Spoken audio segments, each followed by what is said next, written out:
Hello, everyone. Welcome to the Land of Tens Facebook Live session for this week. I'm Scott Dochterman. Howdy, and Bobby LaJess. And we'll be more than happy to answer your questions today about the Iowa Hawkeyes, Big Ten football, or anything else related to the upcoming season and rest of. We're a third of the way through right now, Bobby. And what are some of your impressions of this team and where it's at 3-1? Basically, almost everything we thought about this team at the beginning of the year no longer applies, and it's almost a straight inverse of what you thought. Run game and the running backs are supposed to be the strength. Akron Wadley's played very well, has had very good big moments, but the offensive line's a question mark. I don't think the defensive line's been as strong as people probably expected. There's been a lot of flashes, but the consistency hasn't been there. The secondary's performed a whole lot better than I ever would have imagined, and I think you could say the same thing about the wide receiver core, though I think secondary's played better than wide receivers. Yeah. The wide receivers are doing more than I think we thought from early on. So it's kind of surprising just to see that everything we thought we knew before they started snapping really didn't apply. Yeah, you know what? I thought this team would be, terrific running the football based on what we saw at the end of the season. You had offensive line that returned just about everybody, and they are trending downward. And some of that it was Penn State. Did a really good job of run blitzing and just being active at the line of scrimmage. But, right now they're averaging 3.77 yards per carry. And that was through 3 non-conference games plus Penn State. That's not very good.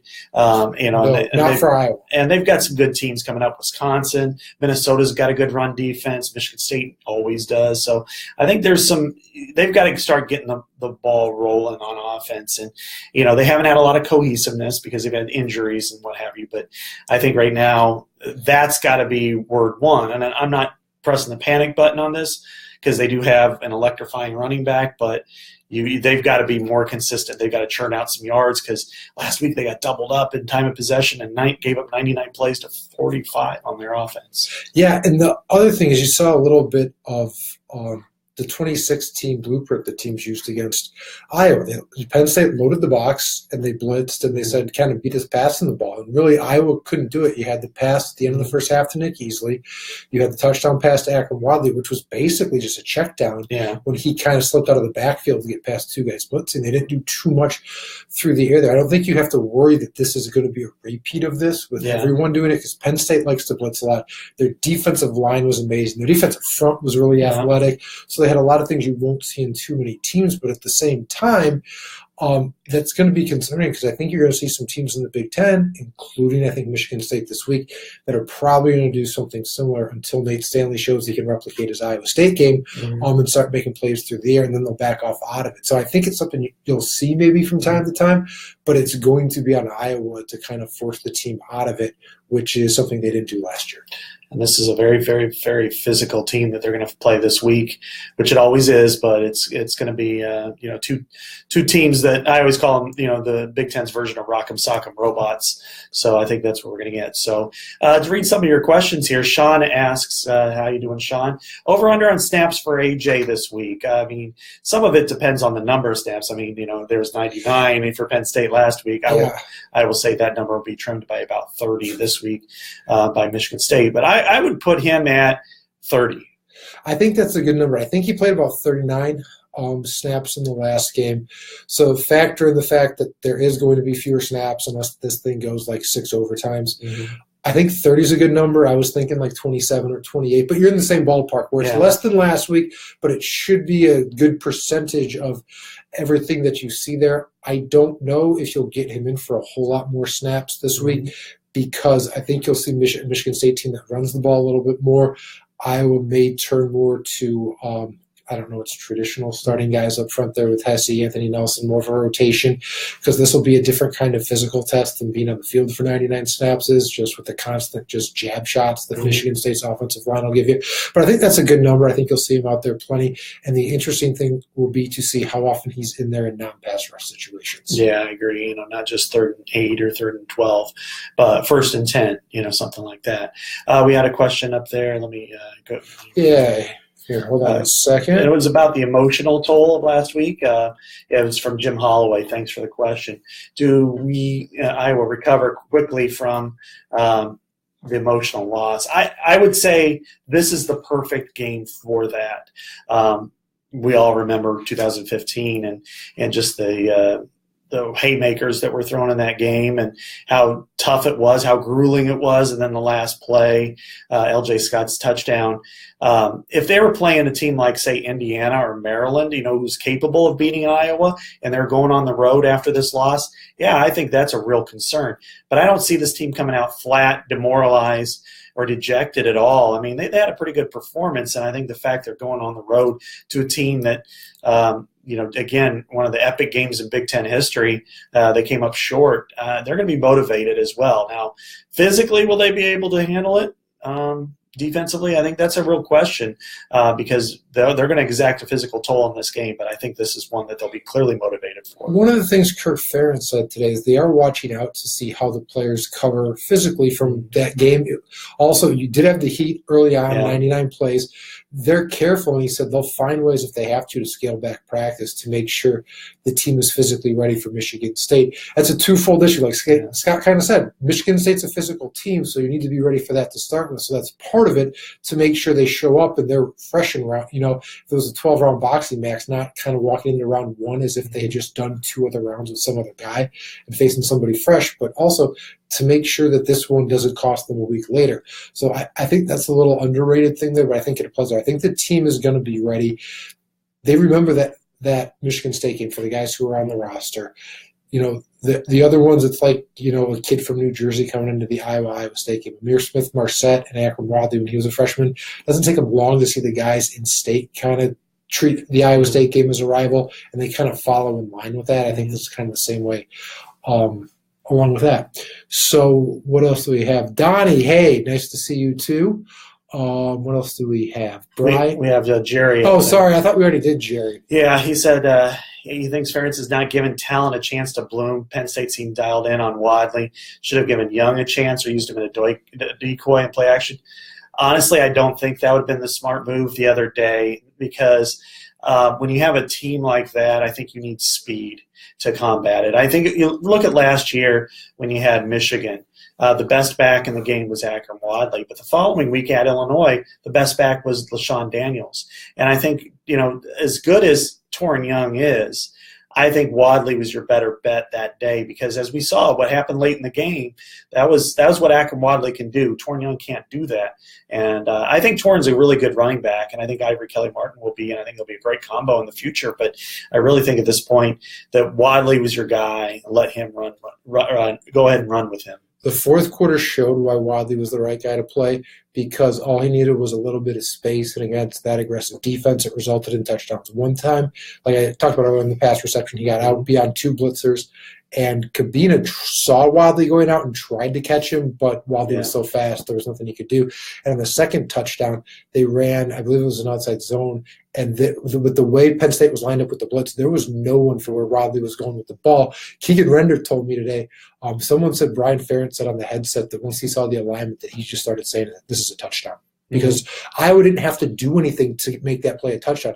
Block the guys in the line of scrimmage, just get in front of them, and there was going to be a huge hole because there wasn't a linebacker there. All the linebackers were set to blitz on the side. Akram started out on, which was the right, and he ran to the left.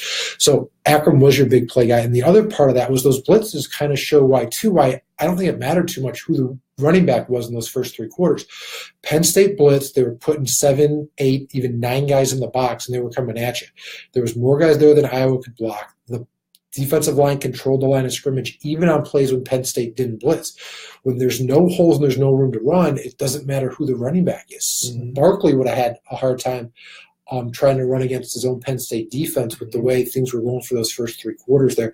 I think it was more of a Penn State scheme and the way they just kind of overwhelmed things on the offensive line for the first third of that 3 quarters, of that game. Yeah, absolutely. But then when you get Akram Wadley in space, it reminds me almost of Devin Hester when he was with the Bears. When he's in space with the ball, you just have this feeling he's going to score or get really close to scoring. So I think by and large it's been really good. And one other point there is, and it showed up more when I rewatched the game for the film room story, is Iowa tried to do some things with Wiley to get him the ball in the space and the passing game and some other things in the second quarter and the third quarter. It just didn't work. And so I think Brian Ferentz saw those kind of things and realized what was going on. It just didn't come together for them until the fourth quarter. And so part of that is the defense they were playing. Part of it was they might not have called the right plays. Part of it was things might not have come together quick enough for them. But they were trying different things. It was just the domination of Penn State up front just kind of swallowed no matter anything they were trying to do, just straight up. Yeah. Brian asks, surprised Iowa's a 3.5-point underdog?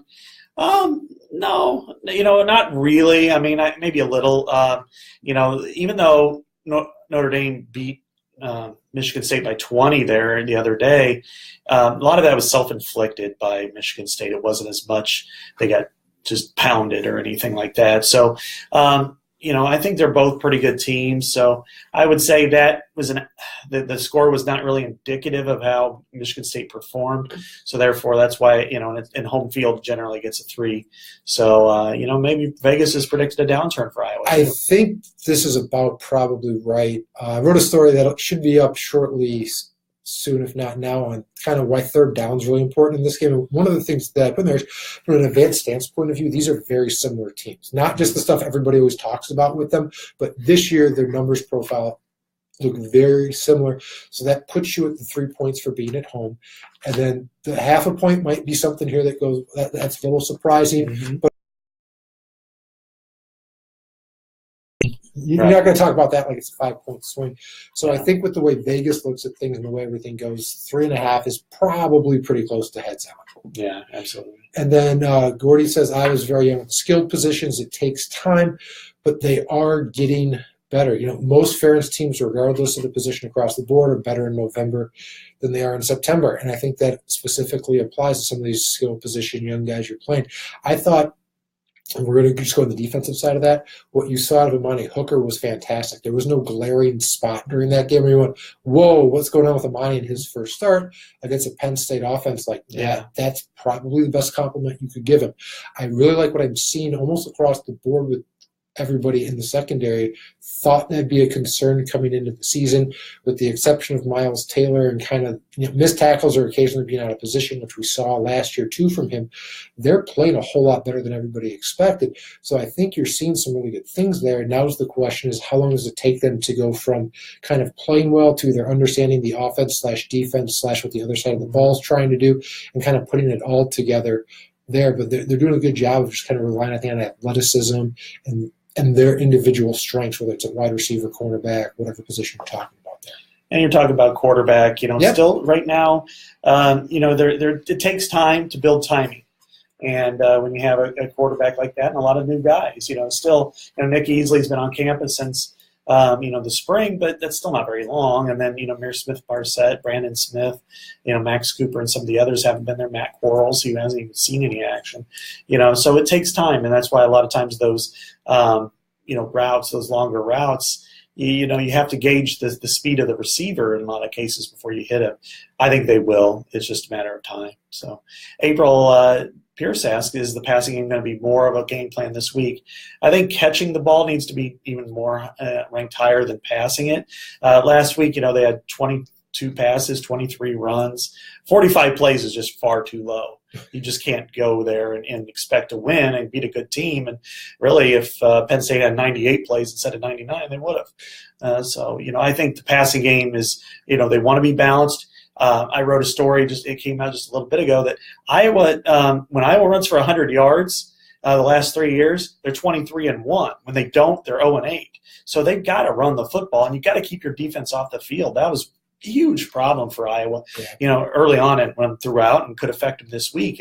And so the way to do that is run the football. You just have to do it effectively, which Iowa didn't do really pretty much the whole game. The Penn State pass rush and blitzing ensured Stanley didn't have a lot of time to throw or had to force it after looking at one receiving option and just dump the ball. So it's part of the reason why the passing game, didn't look that great. I think that's something to look at this week with Michigan State, is if they can give them time to block. Stanley's shown he can find the receivers, and the receivers have shown the ability to get open, especially Font and Nick Easley. And Penn State try to take away the tight ends, so that kind of forced them a little bit more with the receivers, but I'd watch for that. With Michigan State this week, and Bob says, do you see a change in the punters and any word on Snyder? It's not official, but it's as unofficial as it can get. Farron said Snyder will play this year, didn't give a date. Sidestepped the question if he's practicing or not really on it. But so expect him to come back at some point this year. He probably replaces Miles Taylor if he starts. Him and Monty Hooker would be a pretty good safety combo.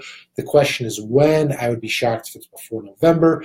And also, don't expect a change in punters. It sounded like Farron's kind of likes what they're seeing out of Rastetter, especially when he goes with the rugby-style punts. Kind of surprising after Saturday. I really thought you'd see your Sunday get a shot, if not in that game. Open competition this week because it wasn't the best punting performance for Iowa. I made the comment to Scott at some point in the press box during the game that it was like watching a middle school game a little bit, where if you just saw the totals, they looked fine for how far the punts went, but when you saw it kicked, the ball didn't travel as far as the distance it said at the end of it. It rolled a good ways. Mm-hmm. So it was odd, but yeah, we would both probably open it up a little bit more, but that's not what I was doing. Yeah, I would do it. I would open it up. I would have, one guy's a scholarship guy that he got on the bench. The other guy's a walk-on who's not. And he had every opportunity to win the job, and he's been really inconsistent. He had one really big booming punt. He had a lot of short ones, 31, 32 yards, and then he had some rolls on the rugby punt. Somebody's going to come after him and probably block a rugby punt at some point. So you've got to be careful with that. I would open it up. I think your Sunday's your future at that position. If they're not comfortable with him, at this point, that's I guess I understand, especially going on the road. I would have used Rastetter, for instance, against Iowa State, and probably the other day, just because of the crowd noise. But I think at some point you got to make that change. So Jerry brings up Chris Frey. Michigan State's middle linebacker is banged up, could barely walk off the field a couple of times. Do specific player injuries ever play into how Iowa attacks the defense? Will they mention that? Rarely, no. But yes, they will. You've seen it time and time again that those are the types of plays they can notice. Say any defensive end going against Brandon Sheriff, and especially if it's a backup, they're running behind Brandon Sheriff in the past. Or if you got a young cornerback, other teams do this too. I remember 2013 up at Ohio State, Desmond King was a true freshman corner. Can I say true freshman? Yeah. True freshman corner. You can't on here. It's our Facebook Live. Yeah, and all of a sudden, he had 13 solo tackles. They went right at him. So that's what other teams will do. Iowa will do the same thing. Find the weak link, attack them as best you can, because that's how you get yards. Very common, and no one knows if the new player is the weak link or not, but because he doesn't start, it's kind of a safe assumption point, and teams go after that player until they prove they can stop him. Shane says, do we think Geno Stone gets a shot? I'll let you answer this one since you're on the verge of making him a starter. No, I don't think he does, unless there's injuries. I think if somebody gets hurt back there, they're probably going to Jake Gervais. It's something that I would do personally, though. I mean, he's out there. He had 3 tackles on special teams the other day, and mostly it's because I think Miles has been a little inconsistent, and he has those over his full career. He missed a tackle. He's the one who gave up the touchdown pass the other day. I think it's right now I would go with a different route. Maybe if you want to wait till the Illinois game or something to implement it, go for it. But I would make a change there personally. And Gordy says, do we think the secondary is better because of the pass rush? It can be at times. I think the Penn State game was the best we saw of the pass rush all year. It was the most consistent. I'll definitely give it that. But there was times in those first few games where there was long stretches where that pass rush did not really exist there, and the secondary was kind of out there on its own on an island and had to make plays for themselves. The pass rush can make the secondary a lot better, but there were some times in the non-conference play where they kind of had to do it themselves. Yeah. Let's see. Bob says, did the pass enough to the tight ends? No, they need to find a way to get the ball more to Hawkinson. And again, when you only have 45 plays, 22 passing plays, it's really difficult to, throw more than a couple to anybody. So I think that's part of it, but they needed to make some more plays. I mean, they had early drops and, they just never really got on track on the first half. So I think that's a real challenge. But yeah, you got to incorporate because those are your best receivers at this point. And when they do well, it opens up the rest of the receivers. The one time they did throw to Hawkinson was on the 2-point conversion play where we was double covered, and Nate Stanley didn't really look anywhere else. He looked on that short side of the field. Yeah. He ran to the corner, and there was somebody running, I believe, a flat route, and that was all he looked at, and he just saw Hawkinson in double coverage and just threw it up. Mm-hmm. I was kind of surprised that Nate just kind of went, we'll see if he can come down with it on that play. Right. Jerry said, during the Penn State game, it looked like Render at times was on roller skates. What are the chances that Welsh moves back inside and Wirfs gets more time at right tackle? I would say it's possible that he could, but, they really like Keegan Render. I think he's going to stay in the starting lineup, and Ross Reynolds will play a lot too. What I would do is once Boone Myers is perfectly healthy, I'd move him outside to right tackle, move Welsh inside. Not to say anything negative about Wirfs. He's still young. I think he'll be a tremendous player in the future. I'm not so sure that right now he's got all the techniques down and you're going into Big Ten play. That's not to say he could step right in and have a great career, and he should, but other guys are a little bit more experienced at this point. Yeah, Walsh is at his best inside. They're playing him there right now because he's their best option to make this work while Boone still heals from that ankle injury. And I agree with Scott. Boone will be the guy if they switch anything when he's healthy enough. That's the guy going outside. Brian wants to know why there was no replay on the play where Barkley's knee looked like it was down. And was it down on that 40-yard game? I don't know if it was down, but I also can't tell you if it wasn't. And from watching the replays, I couldn't find conclusive evidence either way. So my thought was whatever was the call on the field is the way it would have stood. And if they called him down, it would have went that way too. But that was one of those too close to call. Yeah, probably would have been inconclusive and play stands. But, it looked like to me it was down. But, again, it probably wouldn't have been changed. So how's it going, Nicholas? Devin Hester reference, yes. Speaking of the Bears, he sees some similarities between them and the Hawkeyes offensively. How can the Hawkeyes offense be more efficient moving forward? I think that's a shot he's taking at the Hawkeyes, and both of us are Bears fans out here. He's a Bears fan too.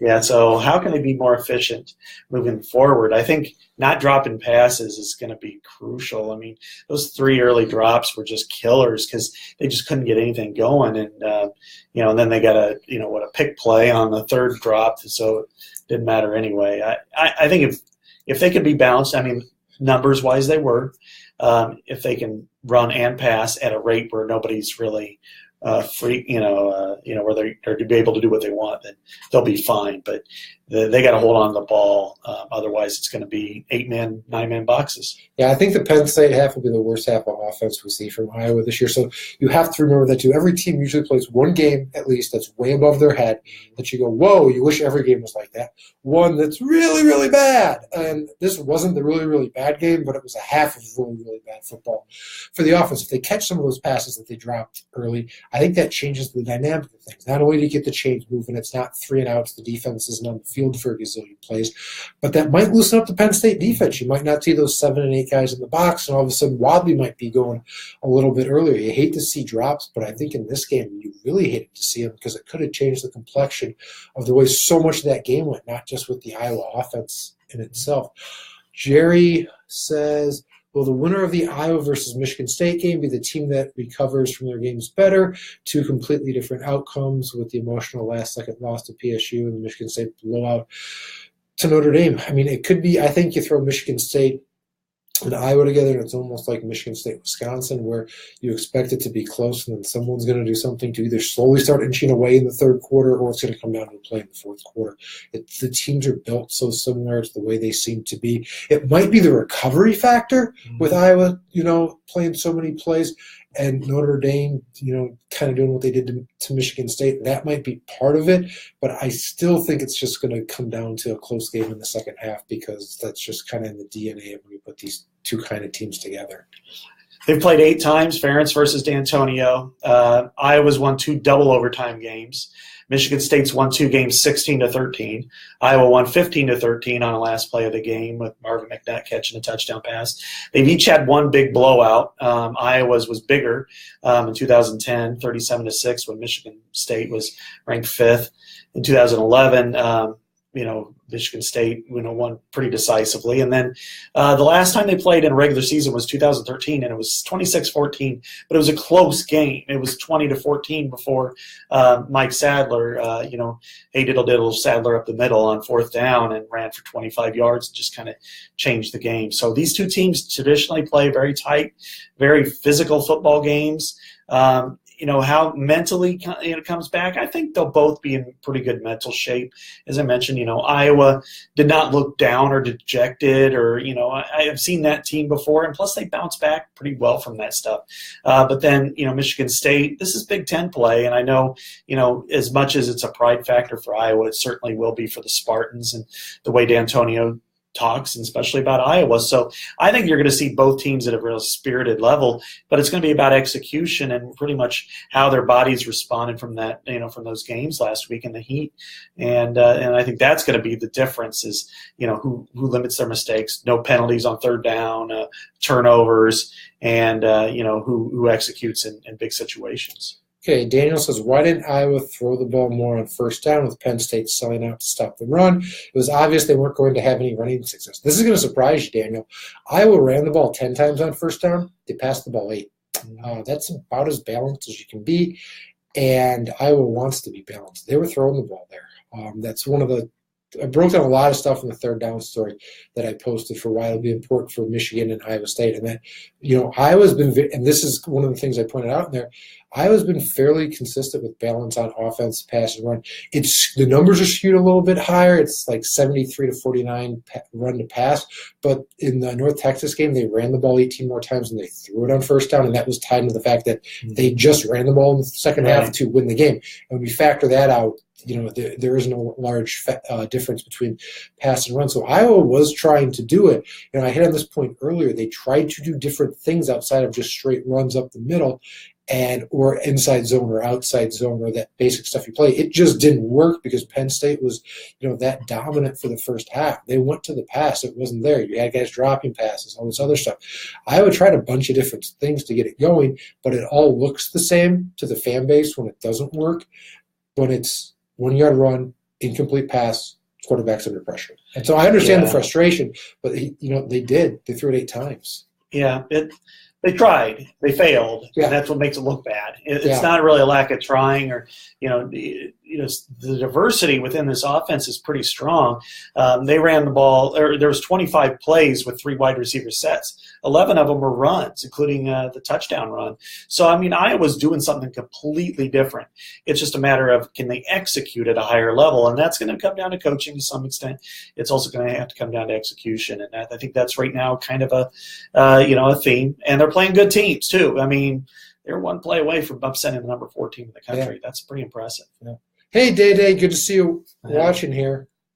Pleasure as always. And Christopher wants to get Muir Smith-Marset the ball some more. I think you'd see the coaching staff saying they want to get him the ball too. They've made it a point.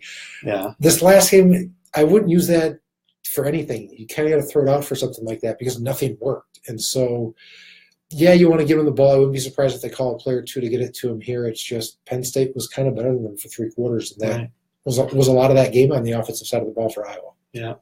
And then April asked again, do we know why Ferentz didn't challenge Barkley's knee being down and the fair catch Barkley made that was ignored when he ran? I don't think it was really a fair catch move. I understand his hand was kind of up in the air on that kickoff, but he didn't really have that motion.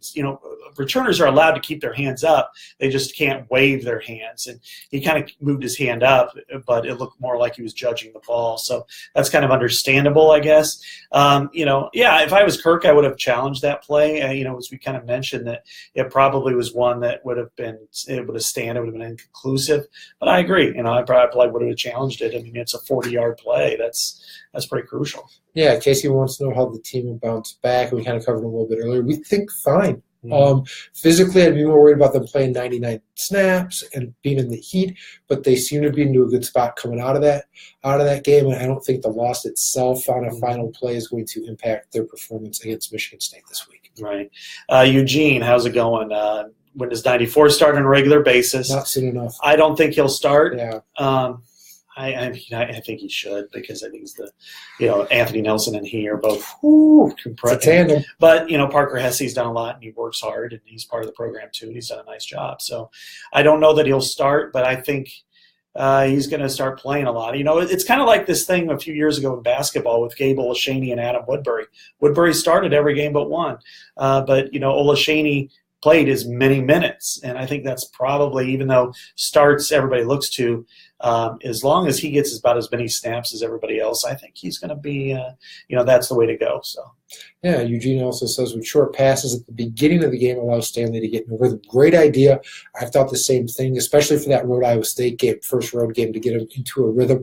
They tried throwing short to Matt Vandenberg. He dropped the pass. There was another one of those on those first couple drives that did it there. When you kind of go 3 and out on your first 3 series, it makes it hard to do anything or get in any rhythm for anything because you only have 9 plays.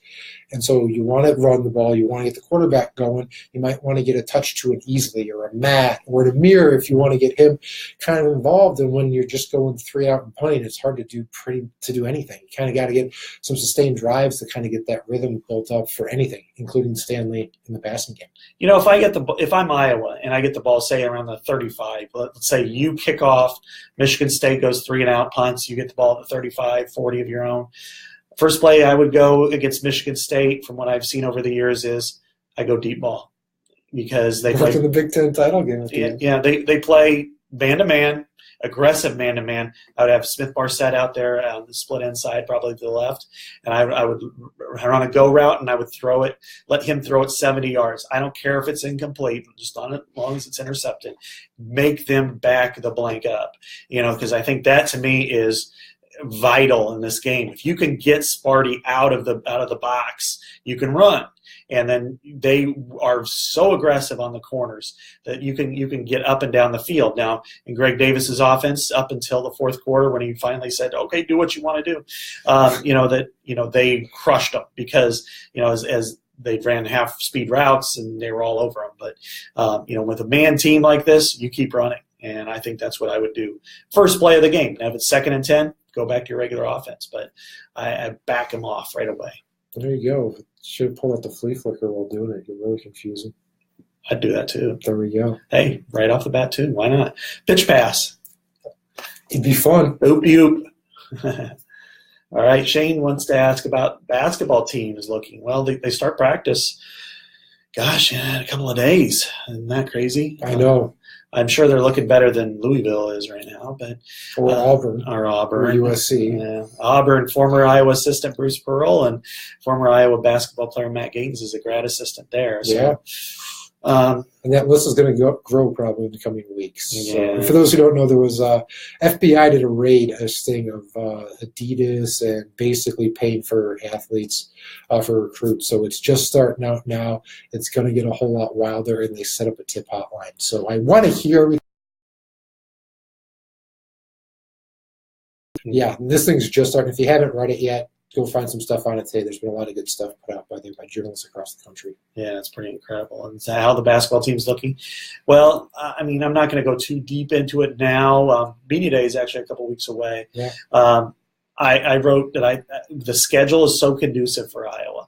And with their young talent that was on the verge of making the NCAA tournament, I think they got a chance to contend for the top 3 in the Big Ten. I don't think they're the best team in the league, but I think the schedule helps them there. It depends on there's so many factors. We'll be happy to address them more later on. But I think Tyler Cook, Cordell Penzel, if he's healthier, he seems to be okay now. Jordan Bohannon. I want to see how teams defend him differently than without Peter Jock in there. It looks like Isaiah Moss is going to take over the 2 spot rather than the 3. Bear will be in at the 3 probably. But then they might want to go with Luka Garza at center and move everybody down a spot and bring Bear back off the bench. So there's a lot of moving pieces there. I think the challenge for Fran is how do you get enough minutes to satisfy guys, or how do you keep them from being too cold when they leave the game? So that, to me, is probably the biggest challenge because I think this is a pretty good team. I think it's an NCAA tournament team. Yeah, it should be fun to watch and see everything transpire. When practice starts this week and you get towards the regular season in November. Scott says Taylor can't move his hips, gives inside position too easily against the pass, and wants to see Jake or Gino. I think that's a common thread. I think that's something you'd find agreement with a lot of the people here, including the 2 of us on this side. One thing about that inside position, he gave it up really easy on that game when he touched on the Johnson. I know the way they set up the defense, no one was going to get a press coverage. They were all set up at the goal line, kind of playing prevent, which is fine for that spot, that play. I have no problem with it. But all it took was one juke to the outside, one step, and Taylor got beat inside. And I know I was talking with defenders after the game, and they weren't singling out Taylor here with this because we were just talking about the coverage in general and what their assignments were. And what they said was when they were in man coverage like that, the one thing you can't do is give up inside position. Keep the guy outside of you, especially when you're sitting in those safety spots where teams a lot of times are going to try to get a guy to run a crossing route or a slant or something towards the goalpost like that. And the reason you don't give him that inside position is exactly why you saw why on that touchdown. Yeah, it's really easy to play pitch and catch. It's the shortest post. It's short. The shortest route you could throw is a post route across the middle of the field. So I think that was. Yeah, I'm there with you on Scott. So Myron says, okay, you just talking about what April's comment was. Marcus, what does Iowa need to do different this week? It's hard to say. I mean, that's it's kind of general. This is a good team they played. This is a good team coming up. I can be simplistic and say win one more play, but honestly, score more points. I think there's obviously score more points, and I also think style of play matters. I think you need to be the more physical team of these two because the soft team gets beat every time. So you got to lay them out, and you got to lay them out every single play. So you want to run the football. You can't run for 3.7 yards per carry anymore. You got to run for 5.1 against Michigan State, and you got to keep punching them until the game's over. Yeah, 2 quick points on what they need to do to win falls into what we wrote about today. Scott mentioned it. Run the ball a little bit better. And the second thing is third down, not just on offense where Iowa was horrible this week, but on defense. Both of these teams rank in the top 4 in the Big Ten in third down conversion on offense. Shocking to see Iowa still up there after that last game, but that's how good they were in the first 3. And on defense. The team that gains the upper hand on third down both ways is going to go a long way to winning this game too. Yeah. Jerry brings up Matt Vandenberg and consistency in sure hands. Yeah, he had an early drop, but I tell you what, he had one heck of a catch later on in the game where he got drilled on the sideline, just laid out and held onto the ball. So he's still a pretty good player. I wouldn't write him off quite yet. And then Jerry, I think you live there in Lansing, Sparty's Coney Dogs. I'll have to give that a shot. We're not staying in Lansing, but we'll if we get there in time, maybe we'll try to hit it up. Yeah, any food recommendations on really anywhere for any of these road trips, always appreciated from everybody. Eugene will take Coach Doyle anytime.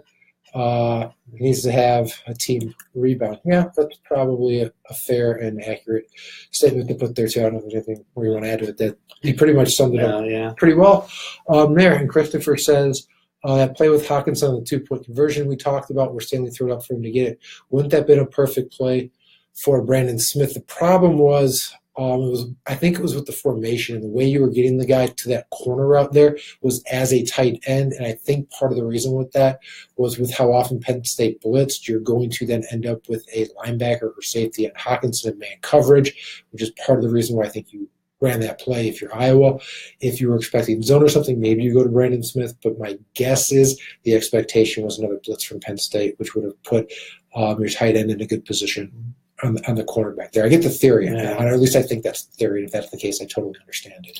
Yeah, I think if you put him on a fade route on the outside, I have no problem with that. I think Brandon Smith is a great athlete and can go up and get the ball. I think he's got a great future here. So, if they want to do that this week, go for it. It's just kind of the formation dictated. But, and I would also say Hawkinson's a pretty good athlete too. He's a little bit bigger. He's certainly more stout than what Smith is. So, I think there was too many people there, honestly. I thought it ended up being 2.5 to 3 people right near Hawkinson. So it was a tough play to try to throw to. I don't know if he had any other options. But. Yeah, if you put it on a clip of what you want and don't want a quarterback to do, that falls on the don't do side because he threw that into bad coverage. Like that was the kind of play you see Brett Favre throw, and somehow it's completed, but you see everybody else do it and you go, well, why was that picked off? There's too many guys there.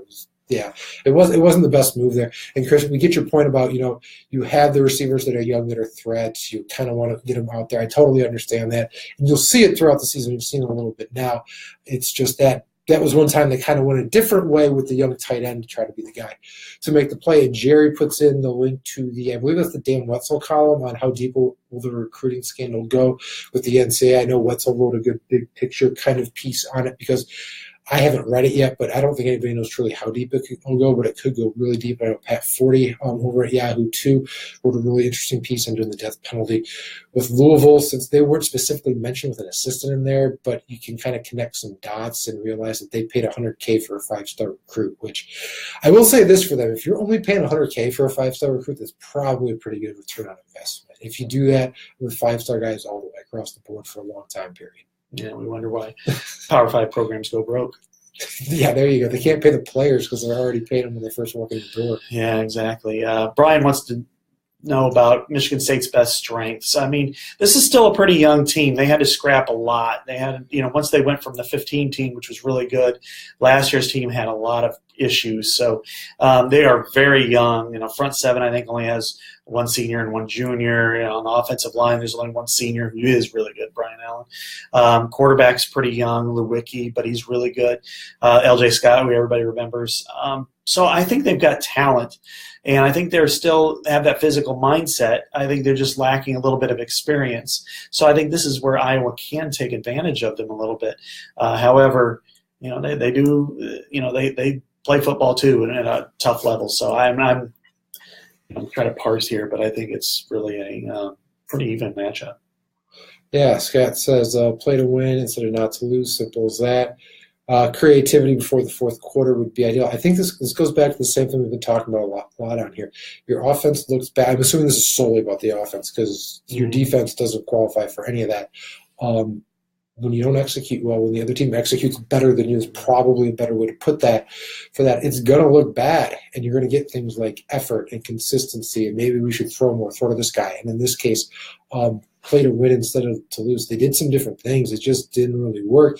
And the funny thing is, the reasons you think you saw the creativity in the fourth quarter was basically because they beat the Penn State blitz. We've covered it before, but that was how you got those big plays with Wadley, and it wasn't anything different than what you saw before. I know I had people on here on the postgame one coming at me talking about Iowa lining up more with 3 wide receivers to try to spread out Penn State. And that was one of those things they did try to do to be more creative, but it also goes back to it might have stopped the blitzing a little bit, but it didn't stop the domination from Penn State's defensive front, which was something you couldn't solve. And part of the reason why through most of that third quarter when they were still lining 3 guys up wide, the offense wasn't moving the ball kind of a lot like the first half. It was just didn't work.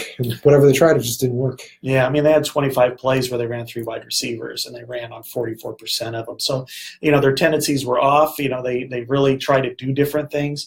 I think it's just a matter of, does it work? Well, if it doesn't work, then they're playing not to win.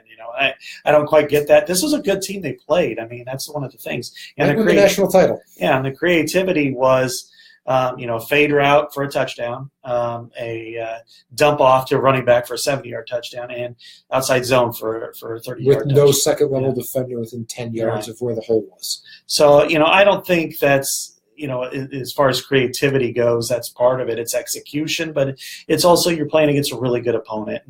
And I think Brian Ferentz has been creative. I think he's done a lot of different things. He, now, could have – I would have argued for a couple of times because of the way that Penn State's defense was flowing so heavy to the zone play. You got to go with a counter or got even a reverse just to get them on their heels a little bit. That would have been something I would have liked to see, possibly and even potentially. And I'm not really crazy into these big plays. A pitch pass, something to, hey, there's Akram Wadley rolling. Oh, he throws it over your head because they were flowing so heavy to one action. You got to give them something different to prepare for. This plays into our next question from Jerry's thoughts about Iowa with tendencies to keep MSU off balance. Michigan State has the ability, if it wants to do the same things Penn State did. They have athletes on the second and third level. They do like to blitz a little bit. And if they're going to do the same kind of things, instead of not only doing what Scott did, one thing I would throw in there is you run it towards the right with Wadley, and you play action the other way, and you send your tight end, or maybe you're a receiver on a short route toward, you play action to the right, send him towards the left, put your quarterback that way, probably going to be pretty wide open, safe pass, and you probably should get a first down off of it. Depending on how much of the defense flows with the fake run, you might end up with a really big play on something that was just a little dump-off pass. So that's something else I would put in there too. But it doesn't look like there's too many basic tendencies that you could just scout from them, from formation, even down in distance just through 4 games. So you got to tip the hat to Brian Ferentz there in that regard. That's something I know we've talked about multiple times through these first 4 games, but it's a lot less predictable than what you would have saw in the past few years. Yeah, it was predictable. I actually called the plays in the press box half the time. So did everybody watching the game. So, and defensive coordinators were rejoicing when every year when Greg Davis came back. They're like, really? Came back? But, well, I think that's it for us right now. So thanks, everyone, for all of your questions and spending some time with us, about 45 minutes. So we're going to be heading off to, the wonders of the Michigan Mitten coming up here on Friday, and Saturday watching a pretty good game on Fox. Yeah, and Eugene asked about them passing for 300 yards last week, and you have to do some consistent drives with that. I'll have a story that I'll post late Wednesday morning, early Wednesday afternoon. That's kind of part of it that'll be there at the end, so keep an eye out for that one. Like Scott, thanks everybody. I know we enjoy this stuff. Hopefully you guys do too.